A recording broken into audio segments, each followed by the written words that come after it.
everybody. It's great to see you. Rita here from the Foxborough campus. This month, we're talking about gratitude. Gratitude means letting others know that you see how they have helped you.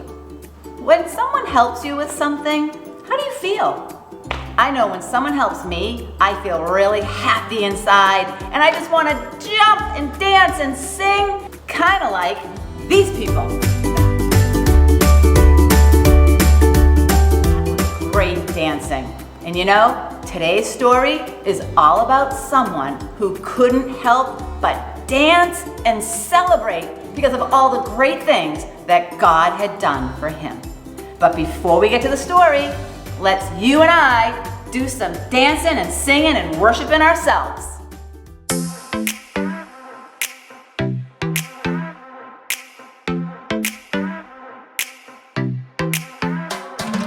Every time I'm feeling down, you pick me up. Sing, oh, oh. And when my heart is feeling emptied out, you fill my cup. Sing it out now. Oh, oh. I just wanna say thank you for the way you love me. I wanna say thank you for the way you love me. I just wanna say thank you for the way you love me. I wanna say thank you, just wanna say thank you. Yeah! T-H-A-N-K-Y-O-U, thank you. Thank you. T-H-A-N-K-Y-O-U, thank you. Here we go, verse 2. I'm grateful for the way you've been a friend to me. Sing, oh, oh. And even in the deepest, darkest night, you help me see. Sing it out now. Oh, oh. I just wanna say thank you for the way you love me. I wanna say thank you for the way you love me. I just wanna say thank you for the way you love me. I wanna say thank you, just wanna say thank you. T-H-A-N-K-Y-O-U, thank you. Thank you. T-H-A-N-K-Y-O-U, thank you. T-H-A-N-K-Y-O-U, thank you. Thank you. T-H-A-N-K-Y-O-U, thank you. For the joy that you give to me, for the way that you made me free, for my friends and my family, I just wanna say, for loving me from the start, for every beat of my heart, for everything you are.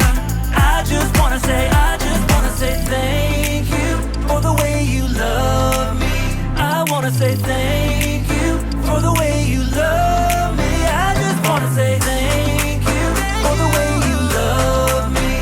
I wanna say thank you, just wanna say thank you. T-H-A-N-K-Y-O-U, thank you. Thank you. T-H-A-N-K-Y-O-U, thank you. T-H-A-N-K-Y-O-U, thank you. Thank you. T-H-A-N-K-Y-O-U, thank you.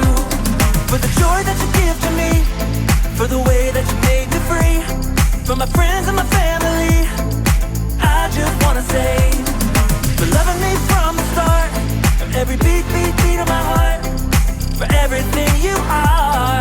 I just wanna say Feel like thinking. I wanna thank you for being you. You make me feel like thinking. It's really, really true. I'm Erica, and I'm trying to come up with some fun, fresh fun ways to show gratitude. Gratitude is letting others know you see how they've helped you.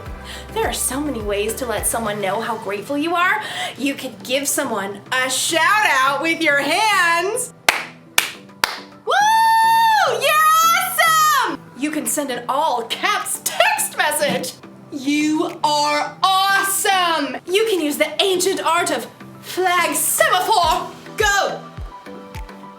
You! But my favorite way to show gratitude is through song. No matter what, you do, I should be thanking you because you make me happy. I look pretty cool, right? Let me see that back. No matter what you do, I should be thanking you because you make me happy. Because you make me. Is that what I look like? How embarrassing! Never showing gratitude again. In today's story, we'll hear about a time when King David showed gratitude in a really big way. And he wasn't even a little bit embarrassed.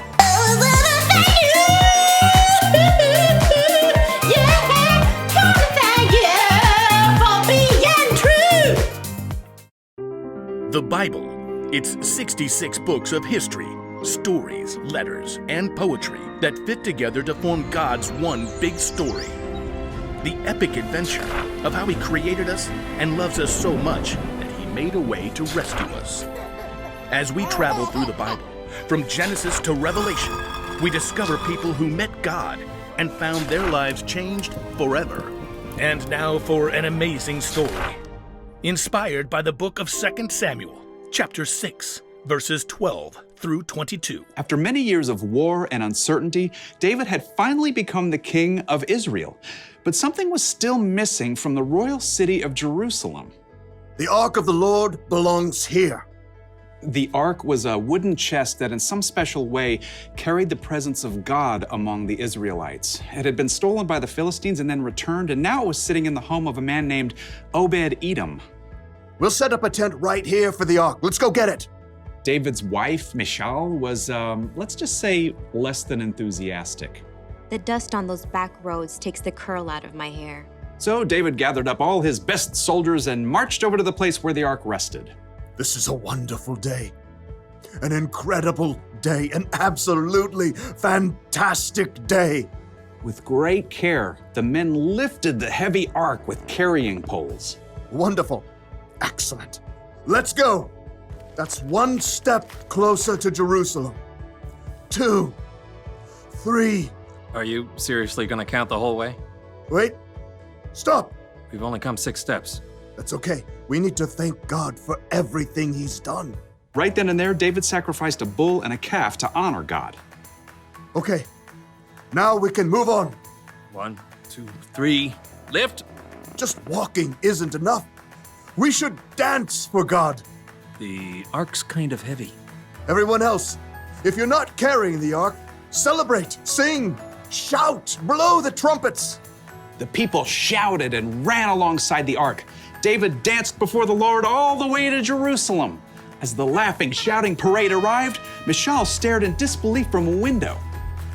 There was her husband, the king, dancing in a simple linen garment with all the common people. Unbelievable. He looks ridiculous. Certainly not like a king. Down on the street, David continued to dance all the way to the beautiful tent he had set up. Everybody behind me, let's dance. Okay, keep on moving. Now, let's switch it up. Time for a breather. Let's put the ark right here. 1, 2, 3, down. David made more sacrifices to honor God. Then he stood before the people.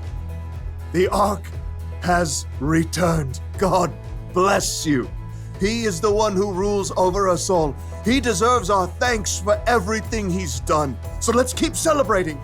We've got some fresh bread and dates and raisin cakes for everyone. Though all of Jerusalem had turned out for the festivities, one person still refused to celebrate. When David returned home, Michal met him furious. You're the king of Israel, and you've really made yourself look good today, right? Dancing around in that thing? A linen apron. It's what the priests wear. But you're a king. You made a fool of yourself in front of all of your officials and even the servants. I did it to honor God. He made me ruler over His people. I can't even. I will celebrate to honor the Lord. You already said that. Oh, I'm not done. I will bring even less honor to myself if it will bring more honor to God. What is that in your beard? Raisins. You want to do the electric slide? No.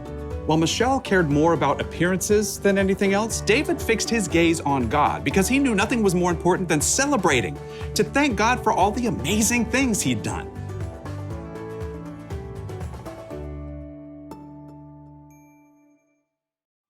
King David wasn't embarrassed to show how grateful he was to God, and it didn't matter who saw, because David knew that honoring God was more important than honoring himself. So he danced!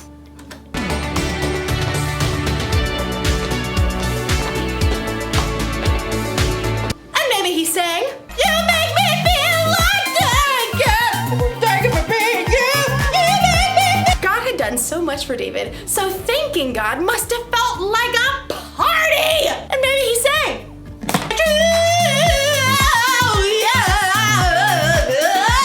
I'm not embarrassed. You know why? Because God made the universe. God made you and me.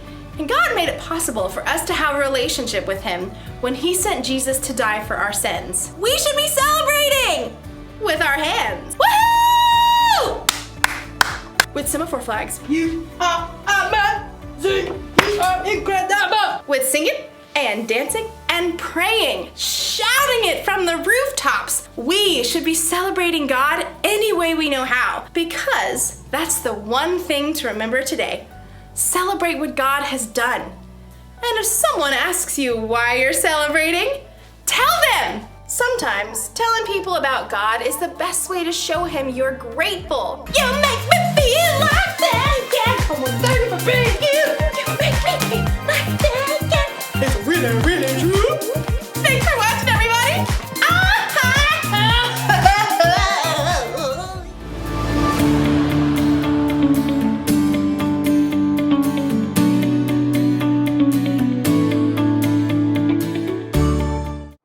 What a great story that was. Let's celebrate what God has done for us.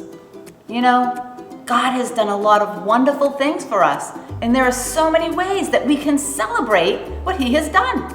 We can talk to others about what God has done for us. We can talk to God and thank Him for what He has done for us. We can pray, we can sing. There are so many things we can do to celebrate what God has done for us. Over time and in history, God had done amazing things for His people, and David knew that. And so he wanted to celebrate what God had done for them. Of course, the greatest thing that God has done for us was to send us His Son, Jesus. Jesus came and loved people. He died on that cross for us. He rose again, all so that we could know God and know Him and be part of His family. God is so amazing and loves us so much. Our memory verse helps us to remember the great things that God has done for us. Our memory verse is, "Give thanks to the Lord because He is good. His faithful love continues forever." Psalm 136:1. If you want to be part of the Memory Verse Challenge, then just record yourself saying the memory verse and send it in to us. And then you will be getting a really cool prize. And another thing you can do, you can videotape yourselves dancing and celebrating some cool ways that you thank God for things. Videotape yourself doing that, send that to us, and you'll get a great prize. All right, thanks guys. We'll see you next week. Bye.